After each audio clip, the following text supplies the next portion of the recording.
शराब पीते हो? कभी कभी। तो शादी हो गई? शादी तो नहीं। क्यों पीते हो शराब? शराब पीना क्यों पीते हो शराब? बस ऐसे ही। शराब पीना सही है? शराब पीना तो सही नहीं है। नहीं। कितने की पीते हो? मैं 500-600 की। रोज? रो कितना कमाते हो? 60-70 हज़ार। हैं? 60-70। 60-70 हजार रोज का? हाँ। रोज? नहीं, मंथली। महीने का 60-70 हजार और 500 की शराब। तो भैया 500 गुणे 30 कितना हुआ? 15,000। 15,000। 15,000 की शराब पीते हो। 15,000 रुपए की शराब पी जाते हो। वो 15,000 गौरी गोपाल में आप देंगे तो वृद्ध माताओं को रोटी मिल जाएगी, उससे दूध मिल जाएगा, उससे यहाँ संतों को भोजन मिल जाएगा। वो पिछली बार मैं आकर गया था इधर देख। तो शराब नहीं पीना चाहिए ना आपको। ये नहीं, पैसा आप सही जगह खर्च करो। नहीं, पिछली बार आया था इधर देकर गया था। नहीं तो आप शराब ना पियो ना, वो पैसे बचाओ किसी दीन दुखी की सेवा में, उससे दुआएं मिल जाएंगी, आशीर्वाद मिल जाएगा। नहीं, देकर गया था इधर। नहीं भाई ठीक है, वो पैसा अब आप अपने पास बचाओ 15,000 और आप अपने उस 15,000 से कुछ और करो ना। शराब में क्यों बर्बाद करना है ये कह रहे हैं। शराब पी के वो 15,000 तो वेस्ट हो गए ना, उसका कोई यूज है? बताओ। सही है फिर शराब पीना? नहीं। ना पियो मेरे दोस्त, आप जैसे कितने लड़के बर्बाद हो गए शराब पीकर, पूरा जीवन खराब कर दिया, उनमें एक आप भी हो। क्या पालोगे शराब पीकर? नहीं, मैं करता कुछ ऐसे आराम से बैठकर सो जाता हूँ पीकर। हैं? पीकर सो जाता हूँ, ऐसे कुछ नहीं करता। तो पी के सो जाता हूँ तो वो नुकसान ही करती होगी। नहीं नहीं, आराम से कमरे रूम में सो जाता हूँ अपने ऐसे चलाकर। नहीं तो शराब पी के सोते हो तो शराब अंदर है भीतर आपके, हाँ। वो शरीर को डैमेज नहीं करती होगी? शराब पीने वाला नहीं, किसी और को नुकसान नहीं पहुंचाता, मैं अपने आप ही। नहीं, किसी को नुकसान नहीं पहुंचाते पर खुद का तो नुकसान है। आपकी आयु घट रही है शराब पी के बढ़ रही है? घट तो सर गुरुजी वैसे ही रही है ना। नहीं तो वैसे भी घट रही है तो फिर मरना तो है। हाँ, मरना तो है। तो कोई कहे कि भाई ये मरना तो है, ये तो आदमी फांसी लगा के मर रहा नहीं, है। वैसे क्यों मरूं? तो वैसे तो मरना नहीं है ना। तो शराब पी के मरोगे? नहीं, मरना तो सारों को ही है ना। हैं? सारों को ही मरना है ना। भाई मरना तो है। हाँ। तो शराब पी के क्यों मरना है, वही तो सवाल कर रहे हैं। शराब पी के मरना मतलब कुत्तों की मौत मरना। मरना है तो बढ़िया मौत मरो, अच्छे महापुरुषों की। कुत्तों नहीं, की मैं मरता ही नहीं हूँ ना, मैं जिंदा हूँ। हैं? मरता कहाँ हूँ मैं तो। अरे अभी तो जिंदा हो, ठीक है। शराब पीना सही है? नहीं, गलत तो है। काहे पीते हो ये बताओ? किसी को कुछ करता नहीं हूँ मैं, आराम से। अरे महाराज खुद को तो नुकसान पहुंचाते हो। शराब पीने से शरीर खराब होता है कि नहीं? शरीर तो पता नहीं, सही नहीं होता। होता है। लीवर खराब होता है कि हाँ नहीं? हाँ, होता है।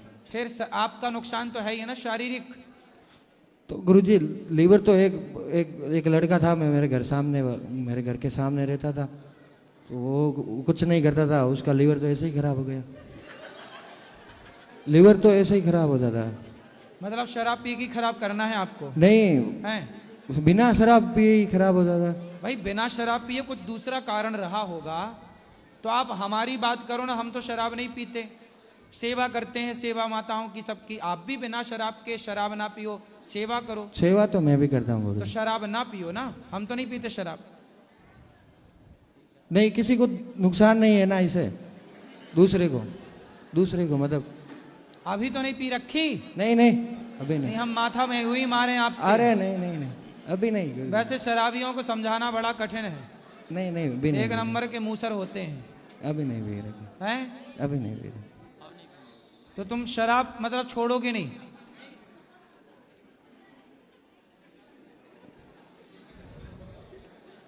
बोलो कब छोड़ोगे?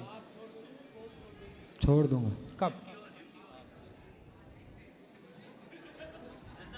छोड़ दूंगा। कब?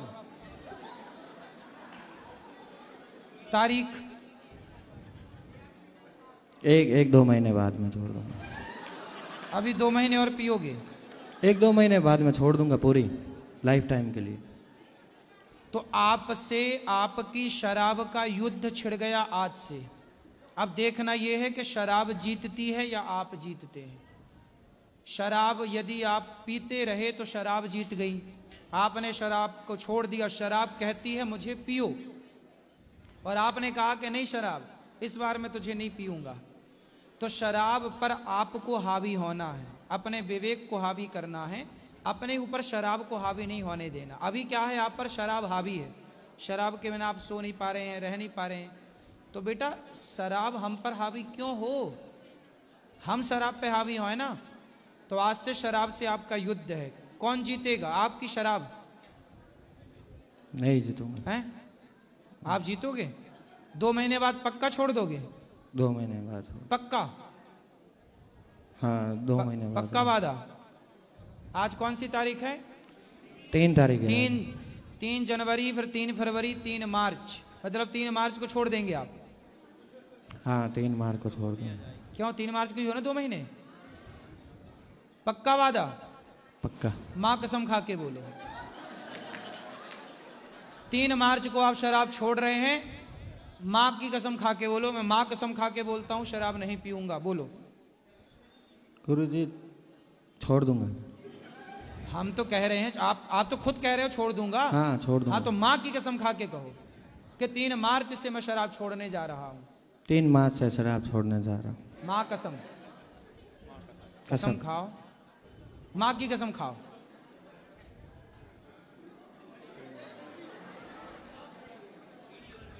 बोलो। छोड़ दूंगा, छोड़ दूंगा। तो मां कसम खाओ ना।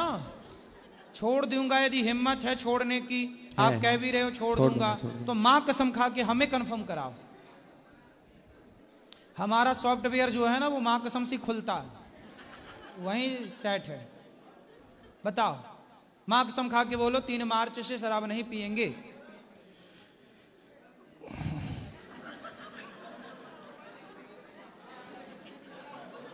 क्या? 3 मार्च से शराब नहीं पियेंगे, माँ कसम खा करके। वाह, मां कसम खा रहे हो? माँ कसम खा रहा हूँ। अब ये दोस्त गवाह है इस बात का। ठीक है, छोड़ दूंगा। हाँ, माँ जिंदा है ना आपकी? छोड़ो, रहने दो, आज से ही छोड़ दूंगा। माँ कहाँ है? आज से ही छोड़। आज से? अरे वाह, अभी से ही छोड़ दूंगा। वाह। अभी से। आज से जब 2 महीने के बाद छोड़नी है, फिर 2 महीने क्यों? हाँ छोड़ना तो आज ही छोड़ो, काल करे सो आज कर, आज करे सो। माँ कसम खा कर कह रहा हूँ, आज से ही। वाह, देखो करने की हिम्मत हो ना, सब हो सकता है, सब कर सकते हो आप मेरे दोस्त। अब वो पैसा बचा के खूब अपने लिए, दीन दुखियों के लिए सोचना। जब आप समाज के लिए सोचेंगे, भगवान आपके लिए सोचेंगे, और आपसे कितने युवा प्रेरित होंगे कि ये भाई शराब छोड़ सकता है तो हम भी शराब छोड़ सकते हैं। ऐसे हम सभी भारतवासियों को एक दिन नशा को भारत से खदेड़ फेंकना है। ठीक, जब 2 महीने के बाद छोड़ना ही है तो मैं सोच रहा हूँ अभी से ही छोड़ दूँ। बिल्कुल, आज से ही छोड़ दिया आपने, इसलिए छोड़ पक्का? दिया। सुंदर। गुरुजी एक प्रश्न था मेरा। हाँ अब बोलो। एक मैंने देखा था गीता में, दो देखे थे, मतलब उसमें एक तरफ ऐसा कह रखा है कि अपने कर्मों को भोगना ही पड़ता है। बिल्कुल, अवश्यमेव भोक्तव्यम ये लिखा है। हाँ अवश्यमेव भोक्तव्य। और एक तरफ ये लिखा है, मामेकं शरणं व्रजम् अहं त्वं सर्व पापोभ्यो मोक्षयिष्यामि मा शुचि। मोक्षयिष्यामि सर्वधर्मान् परित्यज्य मामेकं शरणं व्रज अहं त्वा सर्वपापेभ्यो मोक्षयिष्यामि मा शुचि। तो एक तरफ तो भगवान कह रहे हैं कि आप मेरी शरण में आओ और मैं सारे पापों को नष्ट कर दूंगा। हाँ। और एक तरफ कह रहे हैं कि पाप किए हैं तो भोगना तो पड़ेगा। हाँ। दोनों बातें अलग अलग है ना, दोनों की सिचुएशन समझिए।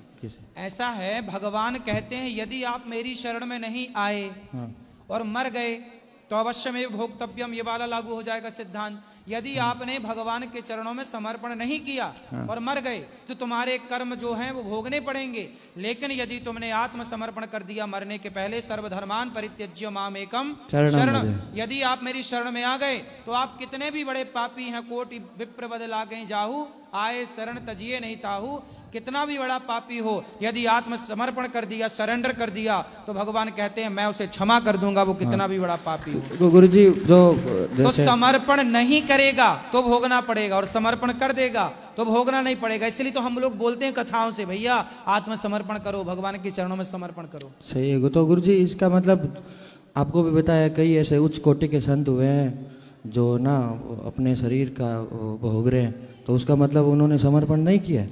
नहीं नहीं किया है समर्पण। तो फिर भोग क्यों रहे? ऐसा है कि संत जन जो होते हैं ना, हाँ, हाँ। वो जान जाते हैं कि मेरा पाप कितना है।